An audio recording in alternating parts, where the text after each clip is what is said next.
Iran के बादशाह ने अपने बेटे को पढ़ाने के लिए एक उस्ताद साहब का बंदोबस्त किया। उस्ताद साहब को कहा कि मेरे बच्चे को दीन पढ़ाइए, मैं चाहता हूं कल इसने इनाने हुकूमत को संभालना है तो ये दीन से आगाह हो जाए, इसको कुछ सिखाइए, पढ़ाइए। बहुत नेक बुजुर्ग बड़े दरवेश आलिम पढ़ाने लगे, असबाक मुकम्मल हो गए, दीन के असबाक कुरान मजीद पढ़ाया, अहादीस तैयबा का दर्स दिया, उसूल फिक़ह से रूशनास कराया।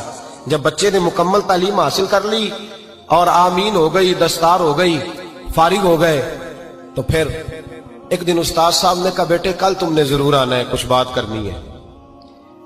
शहजादा गया मिलने उस्ताद साहब से। उस्ताद साहब ने कुंडी लगा ली, हाथ में दुर्रा पकड़ लिया, मार मार के पूरे वजूद को जख्मी कर दिया। कोई गलती नहीं, कोई बात नहीं, मारा। अब बच्चा आया आके बादशाह सलामत से कहा कि